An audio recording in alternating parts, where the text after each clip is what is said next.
अस्सलाम वालेकुम, I am Hafza Aliza Yaqoob. Welcome to my YouTube channel psychological learning with Aliza Yaqoob. Today we discuss on trait theory या फिर जिसे dispositional psychology कहा जाता है। यानी कि आज के टॉपिक में हम डिस्कस करेंगे जो हमारी ट्रेट्स होती हैं, यानी कि एक इंडिविजुअल के अंदर डिफरेंट ट्रेट्स होती हैं, उसका कलर्स वगैरह, उसका आई कलर, हेयर, उनकी उसकी जो ट्रेट्स होती हैं या उसकी ट्रेट्स के अंदर आ जाता है कि उसकी अंदर वार्मथ कितना है, हैप्पीनेस कितनी है, फ्रेंडली वो कितना है, उसकी जो ट्रेट्स हैं उसका उसकी पर्सनैलिटी के ऊपर क्या इफ़ेक्ट होता है। ट्रेट थ्योरी आल्सो का dispositional theory is an approach to the study of human personality. यानी इसके अंदर ह्यूमन की पर्सनैलिटी को पढ़ा जाता है कि ट्रेट का एक जो इंडिविजुअल है उसकी पर्सनैलिटी के ऊपर क्या इफेक्ट आता है। Trait theorists are primarily interested in the measurement of trait, which can be defined as habitual patterns of behavior, thought and emotions। यानी ट्रेट के ज़रिए हम एक इंडिविजुअल के बिहेवियर, उसका जो थॉट्स होते हैं, किस तरह की उसकी थिंकिंग है, उसके इमोशंस, उसकी फीलिंग के बारे में पता चलता है। ये थॉट, बिहेवियर, फीलिंग्स बेसिकली क्या है, तो ये एक इंडिविजुअल की पर्सनैलिटी है। यानी कि जो डिफरेंट ट्रेट्स हैं इसके ज़रिए हम एक इंडिविजुअल की जो पर्सनैलिटी है उसे फाइंड आउट करते हैं, उसके बारे में जानते हैं। Dispositional affect similar to mood is a personality trait or overall tendency to respond to situation in stable predictable way.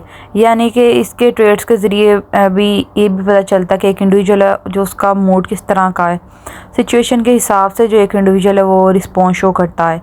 This trait is expressed by the tendency to see things in a positive और negative way. अब एक trait है जिसके अंदर एक individual जो है वो उसने सिचुएशन को देखना है और उसके हिसाब से उसने खुद को स्टेबल करना है, तो वो देखेगा कि सिचुएशन किस तरह की है। अगर सिचुएशन पॉजिटिव है तो उसके अंदर वो पॉजिटिव रिस्पॉन्स देगा, अगर सिचुएशन जो है वो नेगेटिव है, अच्छी नहीं है, तो वो वहाँ पे नेगेटिव रिस्पॉन्स शो करेगा, नेगेटिव बिहेवियर शो करेगा और उससे एक जो इंडिविजुअल है उसकी पर्सनैलिटी के बारे में पता चल जाएगा। Dispositional factor, also known as internal factor, are individual characteristics that influence behavior and action in a person. Things like individual personality traits, temperament and genetics all are dispositional factor.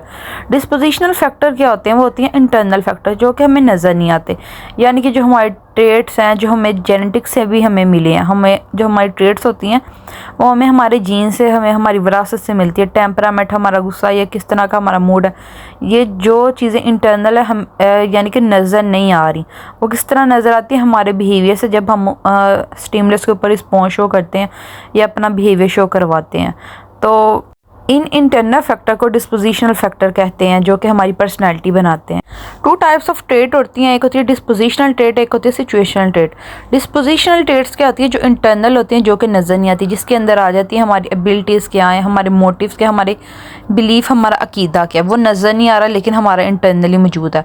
और situational जो traits हैं वो क्या होती हैं कि जो situation के हिसाब से जो एक्सटर्नल है, यानी इवेंट को देखते हुए, लोगों को, सिचुएशन को देखते हुए, अगर अच्छे लोग हैं, अच्छी सिचुएशन है तो अच्छी ट्रेट, अच्छा बिहेवियर शो होगा, अच्छा एटीट्यूड शो करवाएंगे।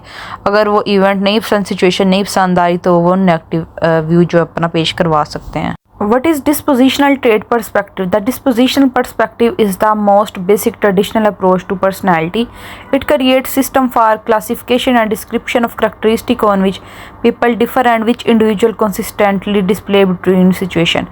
यानी कि dispositional traits जो हैं वो एक इंडिविजुअल की इंटरनल होती हैं, उनके बिलीफ, उसके अकीदे वगैरह, वो हर एक जो इंडिविजुअल होता है उसके अलहदा होते हैं। हर एक इंडिविजुअल ने अपने उनका हर एक का एक अपना अलहदा अकीदा होता है, अपने बिलीफ होते हैं, हर एक की अपनी जो होते हैं डिस्पोजिशनल ट्रेट्स होती है जिनका उनकी पर्सनैलिटी के ऊपर बहुत ज़्यादा इफेक्ट होता है। अब एक इधर क्वेश्चन आता है कि डिस्पोजिशनल ट्रेट्स जो कि इंटरनल हैं वो बायोलॉजिकल ट्रेट्स से किस तरह मुख्तलिफ होती हैं। Dispositional traits involve the personality factors like one neuroticism. By contrast biological trait include the basic component of one body, all genes, DNA. यानी कि बायोलॉजिकल ट्रेट्स के अंदर आते हैं डीएनए वगैरह और जीन्स वगैरह। यानी अगर एक पेरेंट्स हैं, ठीक है, कपल है, उनके जो आगे चिल्ड्रन है उनको आगे से जीन्स जो हैं वो मदर फादर दोनों से मिलते हैं, वो हर एक को वही मदर फादर से मिल रहे हैं, लेकिन आगे जो उनके डिस्पोजिशनल ट्रेट्स हैं, उनके जो बिलीफ है वो अलहदा हो सकते हैं। यानी कोई जो चाइल्ड है वो हैप्पी नेचर का है, कोई उसके इंटरनली वो हैप्पी है, कोई जो है वो सैड है, वो एंजाइटी की तरफ जा रहा है, डिप्रेशन की तरफ जा रहा है, वो जो है वो डिस्पोजिशनल फैक्टर हर एक का अलहदा होता है। इसी तरह हर एक की जो पर्सनैलिटी है वो अलहदा होती है, हर एक इंडिविजुअल जो होता है वो यूनिक होता है। 5 जो हैं वो बिग डिस्पोजिशनल ट्रेट्स होते हैं, जिसमें आता है neuroticism, extraversion, openness to experience, agreeableness and consciousness, जिनको ओशन के नेम से भी जो है वो सजेस्ट किया जाता है और रिकमेंड याद रखा जाता है, मेमोराइज रखा जाता है।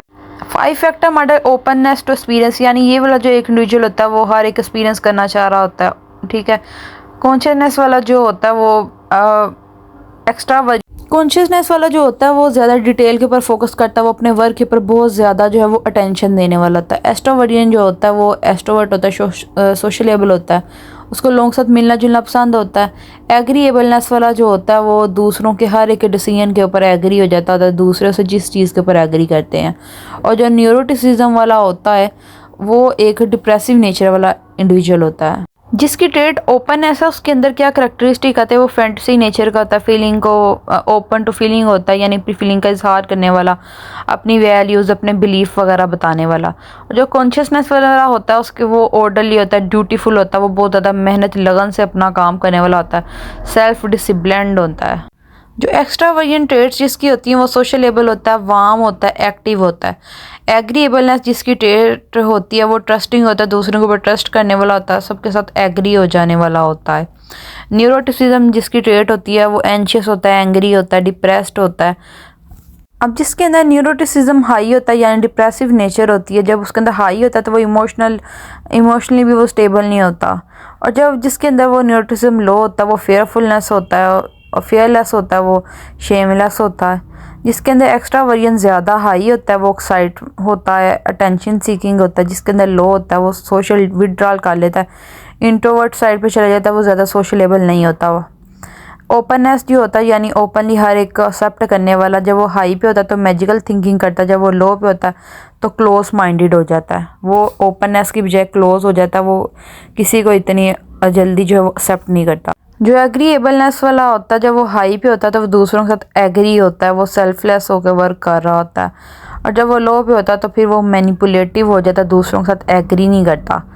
और जो कॉन्शियसनेस वाला होता है वो जो हाई पे होता है तो वो परफेक्शन की तरफ जाता है, फुल अटेंशन से वर्क करता है। और जब उसकी ट्रेट लो होती है जिसके अंदर वो इररिस्पॉन्सिबल होता है, वो वर्क के ऊपर ज़्यादा तवज्जो नहीं देता, अपनी ड्यूटी जो होती है वो फुलफिल नहीं करता। इस मोटिवेशन और dispositional trait, motivation emerge from the interaction of situational stimuli and dispositional characteristic. Motivation कहाँ से आती है कि जब हमें एक ऐसा स्टिमुलस मिलता है जो हमें मोटिवेट करे, फिर हम मोटिवेट होते हैं, या हमारी जो इंटरनली कोई फैक्टर्स जो होते हैं वो हमें मोटिवेट करते हैं। जिस chapter deal with the latter is positional factor of motivation are assume to explain why some people show certain pattern of motivated behaviour across situation where other do not. यानी कि डिस्पोजिशनल ट्रेट्स जो होती हैं उनके वो बाज़ औक़ात जो है वो लोगों को मोटिवेट करती हैं। कुछ लोग जो होते हैं अपनी डिस्पोजिशनल ट्रेट्स यानी कि जो उनके इंटरनल फैक्टर्स होते हैं, उनके बिलीव्स वगैरह होते हैं, उनकी बेस के वो उन्हें मोटिवेट होते हैं, वो इंटरनली मोटिवेट होते हैं। मोटिवेशन की 2 टाइप्स है, एक इंटरनल एक एक्सटर्नल। एक्सटर्नल होता है यानी वो अपने इन्वायरमेंट से, इर्द गिर्द के लोगों से, जो कि उसके पीयर ग्रुप, पेरेंट्स, फैमिली हैं, उनसे मोटिवेट हो। और जो इंटरनल मोटिवेशन होती है वो एक इंडिविजुअल के खुद से अंदर से पैदा होती है। तो इस तरह ये जो डिस्पोजिशन फैक्टर्स होते हैं ये भी मोटिवेशन का वर्क करते हैं। ग्रीक ट्रेडिशन के अंदर जो हिपोक्रेट्स था उसने 4 ह्यूमर्स बताए थे, किस तरह 4 ह्यूमर्स जो हैं वो एक इंडिविजुअल की पर्सनैलिटी बनाते हैं। उन 4 ह्यूमर्स क्या थे, वो 4 फ्लूइड क्या थे, जो कि जिनके नेम है black bile, yellow bile, phlegm and blood. यानी कि ये एक इंडिविजुअल की पर्सनैलिटी, बिहेवियर और हेल्थ बनाते हैं। और इनकी जो बेस के ऊपर जो पर्सनालिटी टाइप्स बनती हैं उनके नेम है melancholic, phlegmatic, sanguine and chloride. Humoral theory based on the work of ancient Greek physician Galen hold that good health relies on a balance of 4 fundamental fluid, blood, phlegm, black bile, yellow bile. यानी कि humour theory जो कि gallon ने पेश की, उसके मुताबिक एक इंडिविजुअल जो है वो हेल्दी तब होता है जब उसके अंदर ये 4 ह्यूमर्स जो होते हैं वो इक्वली मिकदार में मौजूद होते हैं, या उनकी रेशो जो है वो नॉर्मल होती है। यानी कि जो क्लोरिक में होता है वो जो इंडिविजुअल होते हैं वो एक्टिव होते हैं, इम्पल्सिव होते हैं, ईगोसेंट्रिक होते हैं। मेलनकोलिक वाले अनहैप्पी होते हैं, वरीड होते हैं, एंशियस होते हैं। फ्लेगमेटिक वाले जो होते हैं वो रीजनेबल, कंट्रोल्ड होते हैं, परसिस्टेंस होते हैं, काम पर्सनैलिटी होती है उनकी। और जो सैंग्विन होते हैं वो प्लेफुल होते हैं, केयर फ्री होते हैं, वो पुरुम्मीद होते हैं। How do we describe our self pattern of behaviour? Behaviour patterns are recurrent way of acting by an individual or a team toward a given object in a given situation. यानी behaviour pattern क्या होता है कि जो एक stimulus के ऊपर अपना रिस्पॉन्स शो करना, और अ recurrence of two or more response that occur in a prescribed arrangement of order. Many patterns develop through reward and punishment are का लर्नड बिहेवियर। और लर्नड बिहेवियर के अंदर क्या आता है कि जब हम एक लर्निंग कर लेते हैं कि अगर हम इस तरह का बिहेवियर शो करेंगे तो या उसके एंड पे हमें रिवार्ड मिलना होता है, अगर बैड बिहेवियर शो करें और उसके एंड पे जो होती है वो पनिशमेंट मिलती है। Personality embraces moods, attitude and opinion and is most clearly expressed in interaction with other people। Personality क्या होती है जिसके अंदर एक इंडिविजुअल की ओपिनियंस आ जाती है कि उसकी राय क्या, उसके ख्यालात क्या, वो किस तरह उन्हें एक्सप्रेस कर रहा है दूसरे लोगों के सामने, इसको पर्सनैलिटी कहा जाता है। पर्सनैलिटी के अंदर बिहेवियरल करैक्टरिस्टिक भी होते हैं जो कि इनहेरेंट होते हैं या एक्वायर्ड होते हैं कि या उन्हें हम वो पहले से हमें मिले होते हैं, इनहेरिटेडली मिले होते हैं, या फिर वो इन्वायरमेंट से हम लेते हैं, अचीव करते हैं, जो कि एक इंसान को दूसरे से मुख्तलिफ बनाते हैं। करैक्टरिस्टिक ऑफ ट्रेड्स क्या आती हैं जो हर एक इंडिविजुअल की सेपरेट होती हैं, अलहदा होती हैं, वो उसे जीन से भी मिली होती हैं या वो इन्वायरमेंट से उन्हें लेता है, या वो दोनों के कम्बिनेशन से भी उसके पास आती हैं। अब ट्रेड के अंदर एक इंडिविजुअल का आई कलर आ जाता है, उसकी हाइट, उसका ब्लड प्रेशर आ जाता है, फिर उसकी फ़िज़िकल एट्रीब्यूट्स में आ जाता है, यानी कि कोई एक चीज़ है तो उसका कलर किस तरह का, उसकी शेप किस तरह की है। इस तरह एक जो इंडिविजुअल होते हैं उनकी भी डिफरेंट ट्रेड्स होती हैं, उनकी नेचर के बारे में कि वो किस तरह के हैं। हाउ टू मैयर ट्रेड्स, यानी कि ट्रेड्स को किस तरह मैयर किया जा सकता है कि एक इंडिविजुअल के अंदर कौन सी ट्रेड्स हैं, तो वो डिफरेंट स्केल्स यूज़ किए जा सकते हैं, या जैसे कि लिकट स्केल है उसके ऊपर चेक किए जा सकते हैं कि जो रिस्पॉन्स है वो किस तरह का है। उसके अलावा जो है वो डिफरेंट पर्सनैलिटी टेस्ट होते हैं, TAT टेस्ट होता है, हाउस ट्री पर्सन टेस्ट होता है। इस तरह ये डिफरेंट टेस्ट जो हैं ये अप्लाई करके इंडिविजुअल की ट्रेड्स के बारे में पता लग सकता है, और उनकी बेस के ऊपर फिर एक इंडिविजुअल की पर्सनैलिटी के बारे में पता चलता है। MBTI Myers Briggs type indicator, MMPI Minnesota multiphasic personality inventory, और 16 पर्सनैलिटी फैक्टर क्वेश्चनियर। ये इस तरह डिफरेंट जो स्केल्स हैं उन्हें यूज़ किया जाता है, डिफरेंट क्वेश्चनियर्स को यूज़ किया जाता है, डिफरेंट टेस्ट को यूज़ किया जाता है, और इंडिविजुअल की ट्रेड्स के बारे में पता चलता है। ये थी हमारी आज की वीडियो जो उम्मीद है आपको पसंद आई होगी, जिसमें हमने आज डिस्कस किया कि ट्रेड्स क्या आती हैं और ट्रेड्स का एक इंडिविजुअल की पर्सनैलिटी के ऊपर क्या इफेक्ट आता है।